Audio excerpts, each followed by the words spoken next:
Break के बाद एक बार फिर आप सभी का स्वागत है। तो लगातार प्रवासियों के आने के बाद अब अल्मोड़ा में शहर के साथ साथ गांव में भी घर घर जाकर कोरोना के सैंपल लिए जाएंगे। इसके लिए आशा वर्कर्स को जिम्मेदारी दी गई है, वो घर घर जाकर सैंपल इकट्ठा करेंगी। साथ ही गांवों में और शहरों में थर्मल स्क्रीनिंग भी कराई जाएगी। जिस भी शख्स में कोरोना के लक्षण होंगे उसे तुरंत हॉस्पिटलाइज यानी अस्पताल में भर्ती किया जाएगा।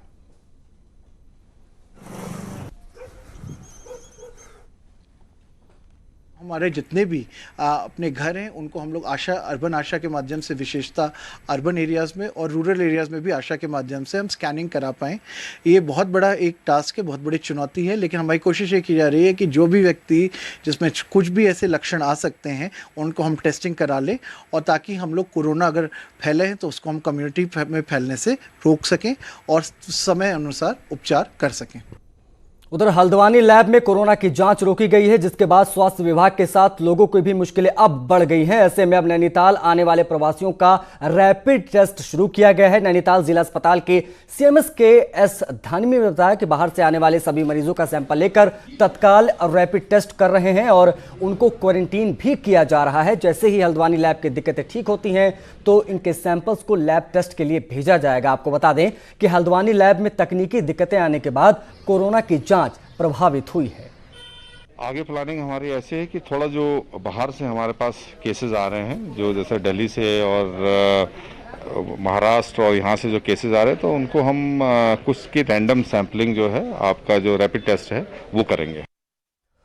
रुद्रप्रयाग के त्यूंखर गांव में 2019 में अनाथ हुई दो बच्चियां तंगहाली की जिंदगी जी रही हैं। दोनों बच्चियां कुपोषण का शिकार हो रही हैं। इन बच्चियों के पिता की 2018 में मौत हुई तो वहीं 2019 में इनकी मां की भी मौत हो गई, जिसके बाद प्रशासन ने दोनों बच्चियों को शिशु सदन केदारपुरम भेज दिया। लेकिन उसके बाद इन बच्चियों का दूर का रिश्तेदार दबाव बनाकर शिशु सदन केदारपुर से बच्चियों को अपने घर ले गया। अब वो शख्स लोहार का काम करता है और उसके अपने भी 5 बच्चे हैं। ऐसे में अब 7 वर्ष की बच्ची कुपोषण का शिकार हो गई है, जिससे स्थानीय लोगों ने शिकायत भी अब की है। अब बाल सदन केदारपुरम पर भी सवाल खड़े हो गए हैं कि आखिर बिना आर्थिक स्थिति देखे बच्चों को कैसे सौंप दिया गया, और अब बच्चों के भविष्य को लेकर हुए जल्द फैसला लेने की बात भी कही जा रही है। काफ़ी पहले, लगभग 2-3 साल पहले की बात थी। ये बच्चे यहाँ पे, इनके माँ बापों की मृत्यु हो गई थी और उसके बाद ये बच्चे इनकी जिला बाल कल्याण समिति के माध्यम से उत्तराखंड बाल संरक्षण आयोग की पहल पर ये बच्चे हमारे शिशु निकेतन केंद्र देहरादून भेज दिए गए थे।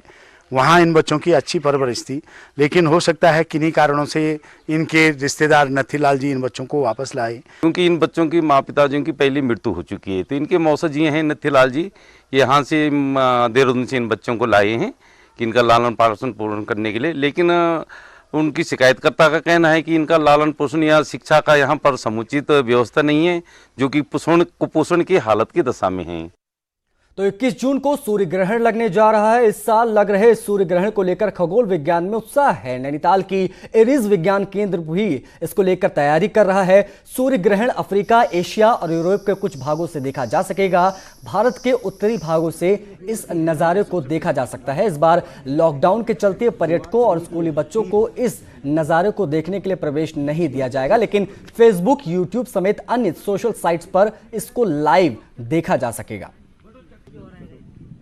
मीटर भी एक एच अल्फा टेलीस्कोप है, उससे भी हम जो इमेज लेंगे उसको हम लाइव टेलीकास्ट करेंगे। फेसबुक लाइव, यूट्यूब लाइव और जूम, कोई भी वीडियो कॉन्फ्रेंसिंग चैनल हो, उसी के हिसाब से हम दिखाएंगे। हम कुछ इंटरैक्टिव सेशन भी रखेंगे।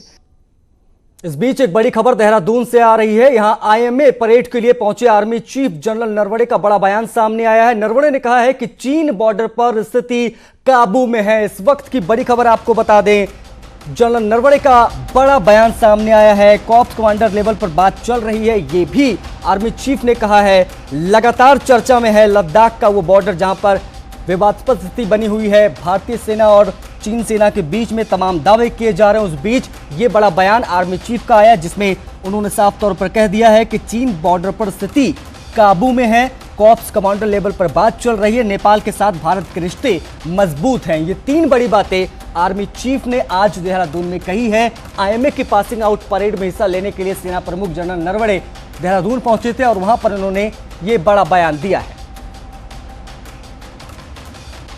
इसी के साथ अपना उत्तराखंड में फिलहाल के लिए बस इतना ही। मुझे दीजिए इजाजत। नमस्कार।